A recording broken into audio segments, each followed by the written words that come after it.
নমস্কার ক্রিকেট প্রেমীরা, কেমন আছেন সবাই? আমার আরও একটি ভিডিওতে তোমাদের স্বাগত। যদি এরকম হয়, বড় বড় ক্রিকেটার যেমন বিরাট কোহলি, এবি ডিভিলিয়ার্স, এরা তোমাকে কল করে আর তুমি তাদের সাথে কথা বলার সুযোগ পাও, তাহলে তোমার কেমন লাগবে? ঠিক এমনটাই হয়েছিল ছত্তিশগড়ের মনীষের সাথে।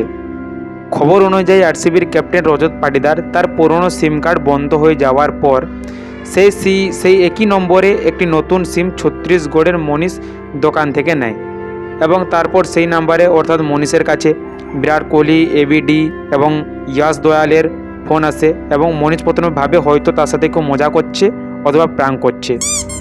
তারপরে যখন মনীষের বাড়িতে পুলিশ চলে এসে পৌঁছায়, তখন মনীষ এবং তার মনীষের বন্ধুরা তখন মামলা বুঝতে পারে যে না, এটা সত্যি। তারপরে পুলিশ সেই মামলা সমাধান করে। আর এদিকে এশিয়া কাপে কাকে খেলানো হবে, কাকে খেলানো হবে না, এই নিয়ে নানান বিতর্ক। যেহেতু কেউ একদম প্লেয়িং 11 কেউ ঠিকমতো বেছে নিতেও পারবে না, যেহেতু আমাদের কাছে এতগুলো অপশান রয়েছে, এতগুলো ক্রিকেটার রয়েছে, তাদের মধ্যে প্লেয়িং 11 বাছা সত্যি একটা কঠিন বিষয়। তবে যে সমস্ত গুরুত্বপূর্ণ খবরগুলো উঠে আসছে, তো তাদের মধ্যে প্রথমত হচ্ছে সঞ্জু স্যামসনকে এশিয়া কাপ 2025-এ ভারতের হয়ে উইকেট কিপার এবং ওপেনার ব্যাটসম্যান হিসেবে তাকে দেখতে পাওয়া যেতে পারে এবং সে এশিয়া কাপে তার খেলার সুযোগ রয়েছে।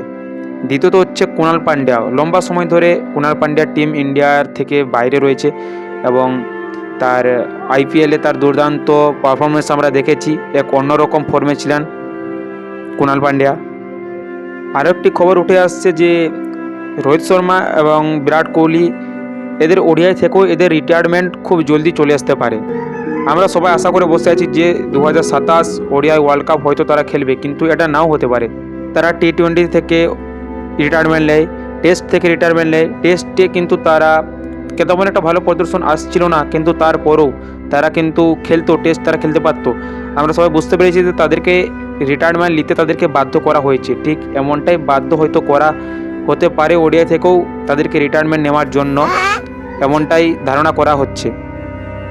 হয়তো ডিসেম্বর মাসে অস্ট্রেলিয়ার সাথে ওডিআই যে সিরিজ রয়েছে সেখানে হয়তো রোহিত আর বিরাটকে হয়তো দেখতে পাওয়া যাবে লাস্ট বারের মতো, হয়তো তারপরে নাও আবার দেখা যেতে পারে।